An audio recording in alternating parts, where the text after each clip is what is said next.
My sister banned my 17-year-old daughter from her wedding, saying she was too young. I didn't argue. I didn't beg. I just simply said we wouldn't be attending. But when Christmas came, I made one quiet change, one tiny shift, and the entire family absolutely lost their minds. Hi, I'm Claire, and like many older siblings, I grew up as the family's resident responsible one. The helper, the babysitter, the one who stepped up when my parents were too tired or too wrapped up in their own lives. Honestly, I didn't mind at first. It just felt like my role. My middle sister, Tessa, was the performer, always the center of attention. And Rachel, the youngest, well, she was the baby. She got away with everything. Me? I cleaned up after everyone else. Life continued that way, even after I became a mom myself. I adopted my daughter, Maya, when she was just 3 years old. She had these huge, serious eyes and a quiet way of observing the world, like she was still deciding if it was safe. I'll never forget the first time she called me mom. I cried in my car for 20 minutes after dropping her off at preschool that day. Right then, in that moment,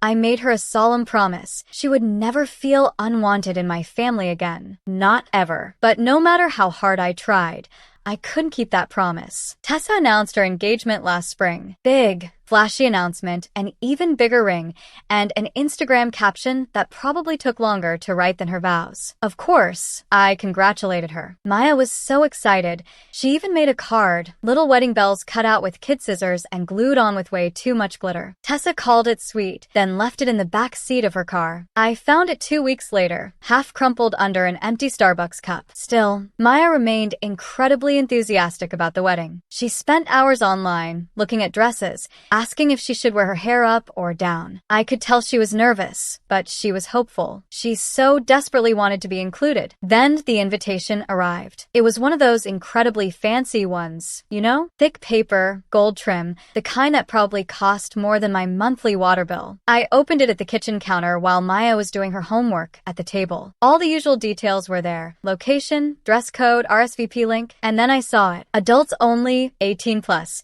strictly enforced. No kids. I read it twice, my heart sinking, thinking I must have missed something. But I hadn't. Maya saw my face before I could even speak. She looked up from her notebook, her voice small, and asked, "She doesn't want me there, does she?" I tried to keep my voice steady. "It's an 18-plus wedding, sweetheart." She was quiet for a second, then said the words that just shattered me. "Is it because I'm adopted?" She said it so calmly, like it was a fact she'd already come to terms with. No. Of course not. I insisted, but I knew deep down exactly what she meant. This wasn't the first time. Not exactly this, but there had been so many other moments. My mom once introduced Maya as Claire's girl, never our granddaughter. Tessa consistently called her daughter, as if she were referring to some distant neighbor kid. There were countless holidays where Maya would offer to help in the kitchen, and no one would even acknowledge her. For years, I told myself it was unintentional, that they didn't mean anything by it. But this time it was painfully clear. I didn't fight. I didn't yell. I just went online, found the RSVP link, and clicked not attending. No explanation. Just no. I honestly thought that would be the end of it. The next day, Tessa texted me, "Hey, just saw your RSVP. Is everything okay?" Followed quickly by another. "If this is about the age thing, I hope you understand. We're being super consistent with everyone. Nothing personal, right? Nothing personal, except that Maya is her niece, and she's 17, not 7. I didn't answer. Then Rachel messaged, "Tessa said you're not coming." What? What's going on? Then my mom called. She never calls me just to chat, so I picked up, already bracing myself. "Claire," she began, "I heard you're not going to the wedding. Is this really about the age limit?" "Maya isn't invited," I said, my voice firm. "I'm not going without her. She's almost 18. It's not like she's a little kid. She's family," my mom countered. There was a loaded pause. "Don't punish your sister over this. It's one night." I didn't argue. I just repeated, "We're not going," and hung up. That should have been the end. But then came the group chat messages, the endless guilt trips, the thinly veiled comments that weren't subtle in the slightest. "Rachel can't believe you're making such a big deal over one rule. You always have to cause drama. Maya isn't the only one not coming. This isn't about her. You're making it about her." My mom even sent a long message about family unity and forgiveness, about how we've all made sacrifices, and it's hard being in the middle. I didn't respond to any of it. Maya, meanwhile, quietly deleted the dress photos from her phone. She stopped talking about the wedding. She didn't cry, And I think that's what truly hurt me the most. How unsurprised she was. She'd already learned what I'd spent too long trying to ignore. So, when Christmas rolled around and absolutely no one had apologized or even mentioned the wedding incident, I made a quiet decision. I didn't invite them. No big announcement. No angry blow-up. Just silence. And that silence, apparently, was the loudest thing I'd ever done to be. By the way, if you're still with me and these twists and turns are keeping you hooked, make sure to hit that subscribe button. You won't want to miss the unbelievable stories coming next. If you'd asked me 10 years ago what motherhood would look like, I would have said birthday parties, messy hugs, glitter on the carpet. I never would have imagined trying to protect a child from the very people who claim to love us both. When Maya came into my life, she was 3 years old and heartbreakingly serious. Big brown eyes, soft curls, and a quiet stare that made you feel like she was memorizing everything you said, just in case she needed to survive you. She didn't warm up quickly. She didn't giggle on cue. She didn't run into my arms like a movie scene. But when she finally reached for my hand in the grocery store, without being asked, I cried in the parking lot for 10 minutes. My husband, Ethan, said that was the moment she chose me, and I've been choosing her every day since. My family, though, never quite knew what to do with her. At first, I chalked it up to awkwardness, an adjustment period. She didn't have my eyes. She didn't carry my last name yet. She didn't jump into conversations at holidays the way the other kids did. But it was more than that. It was the way my mom referred to her as the little one instead of Maya. The way Tessa once asked, "Are you going to tell her she's adopted when she's older?" When Maya was standing right there. The way Rachel's kids got Easter baskets from my parents with personalized names, while Maya got a generic one with a Happy Spring tag. It wasn't overt. It was quieter than that, softer, easier to excuse if you wanted to. But Maya noticed. She always noticed. I tried to be patient. I really did. I explained. I redirected. I gave them the benefit of the doubt. When Maya was 6, she told my dad she wanted to be an artist. He smiled and said, "You'll need something more practical than that." When she was 8, she drew a picture of our family, me, Ethan, and her, and gave it to my mom. My mom smiled, said thank you, then set it down and never mentioned it again. Maya later asked why it wasn't on the fridge like the other cousins' drawings. I didn't know what to say. The first time I truly lost my patience was at Rachel's engagement party. Maya was 12. Rachel had invited us, sort of. We were added to a mass text with a time, date, and venue. No, can't wait to see you. No personal message. But we went anyway because I thought, this is how we change it. We keep showing up. Maya wore a pale blue dress and little silver flats she'd picked out herself. She was so nervous, kept asking if she looked okay, if she could stay close to me. At the party, Rachel greeted us with a tight smile and a hurried, "Hi," then immediately turned to hug the next person. No compliment for Maya. "No, you look so grown up." Just air. We stayed for maybe 25 minutes. Maya clung to my side the entire time. On the way home, she said, "I don't think she likes me." I told her, "She doesn't know you," she replied.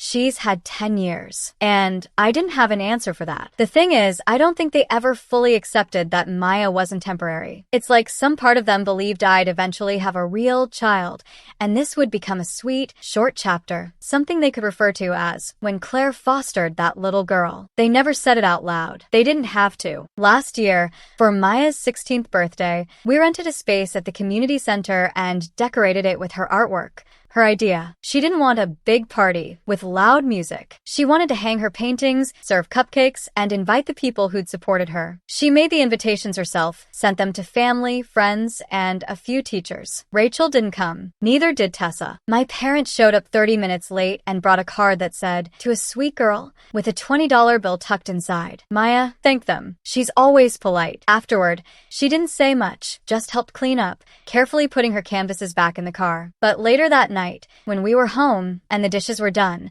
I found one of her sketches. It was a drawing of the three of us, her, me, and Ethan at the party. But our faces were blank. I think that's when I stopped hoping they'd change. Not because of the card or the late arrival or the lack of effort, but because it didn't even hurt Maya anymore. Not in the same way. She'd stopped being surprised, and that scared me more than anything. So when that wedding invitation arrived, not even a phone call or a conversation, just a silent exclusion, I knew exactly exactly what I had to do. I didn't argue. I didn't plead or ask for an exception. I just told Maya we weren't going. She didn't cry. She just nodded and said, "Okay." Later that night, she asked, "Do you think they even noticed we weren't there?" I said, "Yes, because I needed her to believe she mattered, even if they didn't." We spent the wedding weekend at home. Ethan made French toast. Maya painted in the sunroom. I read a book cover to cover. It wasn't revenge. It wasn't a protest. It was peace. And honestly, it felt strange at first. Quiet in a way that made you realize how much noise you'd been living with for years. I didn't miss the ceremony. I didn't wonder what the flowers looked like or whether the cake tasted good. I thought about Maya. I thought about how she used to look for their approval in every comment, every holiday, every family dinner, and how, little by little, they had taught her not to expect it. And I thought about the next holiday. How, for years, I'd hosted Christmas out of obligation, inviting them, feeding them, pretending their half-hearted smiles were enough. This time, I wouldn't. This time, I'd do something different. Ethan asked me in early December, should I order the usual folding chairs? I shook my head. No extra seats this year. He didn't push. Maya didn't ask. And when the group chat started buzzing with, "Who's bringing dessert to Claire's this year?" And "Should we come the night before like always?" I said nothing. I just watched the messages pile up unread. I didn't announce that I wasn't hosting Christmas. I didn't make a speech or post a bold status update telling everyone to go find somewhere else to eat their ham and passive aggression. I just didn't say anything. And that silence, apparently, was the loudest thing I'd ever done. The group chat exploded around December 15th. "Rachel, Claire, are we still doing Christmas Eve dinner at your place? Let me know what I should bring. Tessa, of course, we'll be 5 again. Let me know if Maya wants anything specific this year. If she's even going to be there this time." That one almost got me. If she's even going to be there this time. Like Maya was the problem. Like her absence from their wedding was her personal failing, not the result of being uninvited. I didn't reply. For the first time in years, I didn't clean the house top to bottom. I didn't pre-order a roast. I didn't dig out the extra folding chairs. I didn't drag the big table leaf out of the garage. And when no one got an answer, they started calling. First, it was my mom. I let it ring. Then Rachel. Then Tessa. Then my dad left a voicemail. "Claire, we just want to know what's going on. Your mother's upset. It's not too late to do the right thing." The right thing? As if hosting people who excluded my daughter was the right thing. As if feeding them would magically fix what they refused to acknowledge. We didn't host anyone that year. Instead, Ethan and I made lasagna in pajamas while Maya baked sugar cookies in shapes that barely held together. We stayed in, watched movies, opened our gifts early. We laughed more than we had in months. It felt normal in a way our holidays never had before. No one walked on eggshells. No one had to translate pointed comments. No one got quiet when Maya entered the room. It was just us. And that's when the messages started to change. December 26th, Tessa in the group chat. "I just think it's sad. We've all tried to welcome Maya, but Claire's made it impossible to connect with her. Rachel, I mean, if you cut off family every time there's a disagreement, you'll end up with no one. Dad, the way you're handling this is cruel. I'm sorry, but it is." My mom sent me a photo of the Christmas tree at their house with the caption, "It wasn't the same without you." Maya would have loved her gifts. I didn't reply because they weren't gifts for Maya. They were guilt-wrapped invitations to come back and pretend everything was fine, and I'd done that for too long. A few days later, we got a card in the mail. No return address, but I knew the handwriting. Inside, my mother had written, "I wish you'd think about the example you're setting. Maya will see how easily you shut people out." That line stuck with me because I realized that's exactly what I wanted her to see. Not that love is disposable, but that love, real love, doesn't ask you to shrink yourself. It doesn't ask you to sit quietly while the people around you pretend your pain is too uncomfortable to acknowledge. Maya didn't ask about the messages, but I know she saw the tension. She's never been one to ask directly. She just watches, absorbs, like she's still trying to figure out which parts of the world are safe. One night, she was curled up on the couch, sketching something. She paused, then said, "If I wasn't adopted, do you think they'd like me more?" The question hit harder than any of the texts. I sat down beside her. "Sweetheart," I said, "they'd probably pretend better. But the way they treat people who aren't like them, that was never about you." She looked at me with those same serious eyes from the day I met her and said, "I don't think I want them to like me anymore." And that was the moment I stopped waiting for an apology. A few days later, my father called again. I let it ring. Then he texted, "Your mother's not sleeping. She feels like she's lost you. We know we messed up, but that doesn't justify shutting everyone out. That's not who you are. I stared at that line for a long time. That's not who you are. I used to wonder about that. Used to question whether I was being too cold, too sensitive, too harsh. But now I think this is who I am. Someone who finally knows what she will and won't tolerate. Someone who knows that keeping peace at the expense of your child's dignity isn't noble. It's cowardice dressed up as tradition. The final straw came from Tessa. She sent a voice memo, one of those rambling ones where people try to sound calm, but every sentence has a knife tucked inside. I just think it's sad, Claire. You always made such a big deal about how much you love Maya, but now it feels like you're using her as a shield. Like anytime someone doesn't treat her like royalty, you cut them out. That's not healthy. That's not parenting. That's obsession. I didn't listen to the rest. I deleted the message and blocked her number. Because if loving Maya fiercely, completely, is seen as obsession in their world, then yes, I am obsessed. I'm wildly, unapologetically obsessed with protecting the person who needed me the most, and nothing they say will make me regret that. New Year's came and went quietly. Maya fell asleep before midnight with a half-eaten cookie on the couch. Ethan and I toasted with tea instead of champagne and watched fireworks on mute. He looked at me and said, "Do you miss them?" I thought about it. "No," I said. "I miss the idea of them. But that version never really existed." He nodded, didn't say anything more, just reached for my hand. I don't know what will happen next. I'm sure they'll keep trying. People like that don't go quietly. There will be more texts, more posts. Maybe one of them will show up at Maya's graduation next year acting like nothing happened. But I've made my decision. There's no big showdown coming, just quiet distance. And sometimes that's the most powerful choice of all. It happened on a Thursday. Cold, overcast, quiet. I'd just come home from work, still in my coat, when the doorbell rang. I wasn't expecting anyone. Ethan was working late. Maya was upstairs, preparing a portfolio project for her college applications. I opened the door, and there they were, my parents, standing on my porch like it was still 2007, and we were all pretending nothing had ever gone wrong. My mom had a Tupperware container in her hands. I think they were oatmeal cookies, her specialty, soft in the middle, slightly burnt around the edges, the kind she used to make when I was little. "Claire," she said with a breathy little smile. "We thought we'd stop by." I didn't say anything at first, just stared at the container in her hands like it might be booby-trapped. My dad shifted beside her. "Can we come in, just for a minute?" "No," I said. There was a pause. Surprise, maybe, but not long enough to matter. My mom tried to recover with another warm tone. "We just wanted to talk. Things got heated.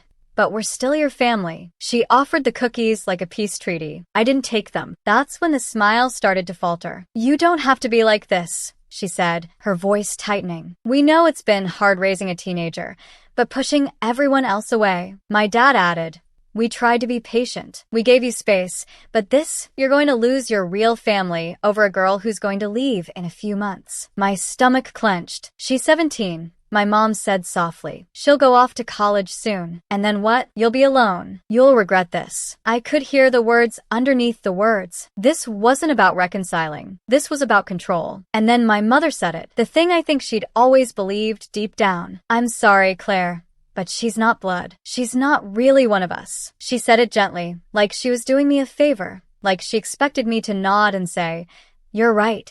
I lost my way." Instead, I took a deep breath, stepped back and said, "You need to leave right now." My dad looked genuinely taken aback. "Claire, no," I said, louder this time. "You don't get to come here with cookies and pity and act like this is kindness. You don't get to insult my daughter to my face and then wonder why I'm not inviting you in. You're going to regret this," my mom said again, her voice cracking now. "When she leaves you, when she forgets about you, you'll see. Our door will still be open. You'll come back. You'll realize we were right." I didn't say anything. I didn't need to. I closed the door, locked it, and leaned against it until I couldn't hear their footsteps anymore. I told Maya the next day. I wasn't going to. I didn't want her to carry their poison, but I've never lied to her. Not about anything important. She sat very still while I told her what they'd said. About her leaving. About not being blood. About me crawling back one day. She didn't cry, but I could see it in her hands, how tightly she clenched them in her lap, how her shoulders stiffened. "They really think I'll leave you?" she said. "No," I replied. "They hope you will. That way, I'll need them again. She nodded slowly. They don't get to hope things about me, she said. I thought that would be the end of it. I should have known better. Because a week later, my cousin Sarah forwarded me an email that Rachel had sent to the extended family. It was long, rambling, passive-aggressive in the way only Rachel could be. But the point was clear. She told them I had abandoned the family for a girl who manipulated her way into Claire's life and isolated her from everyone else. She implied Maya had been difficult, distant, and ungrateful, that my relationship with her was unhealthy, that I was obsessed with protecting her from imaginary slights. It was vile, and worse, it worked. People started reaching out. Aunt Linda texted me, asking if I was okay. Uncle John called Ethan, asking if I was having a breakdown. My second cousin, Chloe, even left a comment on one of Maya's art posts. You're very lucky. Don't forget who gave you a home. Maya saw it. I saw her see it, and that was the last straw. I didn't write a response. I wrote a dossier. Screenshots, messages, photos, every ignored invitation, every exclusion, every receipt. I wrote a letter, not emotional, not angry, just facts. I sent it to the extended family, only once, with the subject line, for those who wanted the full story. I didn't ask for sides. I didn't demand apologies. I just gave them the truth. Some replied, some didn't. A few quietly unfriended Rachel. A few didn't believe a word I said. It didn't matter because I wasn't doing it for them. I was doing it for Maya. So she'd never again question whether she imagined it. So she'd never ask again, do you think they'd like me if I was blood? After that, I blocked everyone who tried to argue. Everyone who said, but maybe if you just talked it out. Everyone who thought keeping peace was more important than protecting a child from emotional abuse disguised as family tradition. We never heard from them again. Not directly. I'm sure they still talk about us. I'm sure I'm the story they tell at parties when someone brings up estranged children. I'm sure Maya's name is still spoken in tight, judgmental tones. Let them talk. They lost their right to know her. Fast forward. Maya's in college now. Art program. Top of her class. She still calls me every night. Not out of obligation, just habit. She sends pictures of her sketches. Sometimes she asks for my opinion. Sometimes she just wants to say goodnight. When I dropped her off at her dorm, she hugged me for a full minute and whispered, I'm not going anywhere. She meant physically, maybe, but I knew what she really meant. People say you can't choose your family. I did. I chose her over blood, over guilt, over years of learned silence. And if they still think I'll come crawling back one day, let them wait. Sometimes I still think about that moment on the porch, my mother handing me those cookies like they could undo years of silence, like sugar could fix what they never had the courage to say out loud. And sometimes, late at night, I wonder if I overreacted, if I should have tried harder, stayed quieter, been more forgiving. But then I remember the look on Maya's face when I told her, they don't get to treat you like that. I remember how tightly she hugged me when she left for college. I remember that I promised her something no one ever promised me growing up, that I'd choose her every single time. Dio, you think I did the right thing? Let me know in the comments below. I'm genuinely curious to hear your thoughts.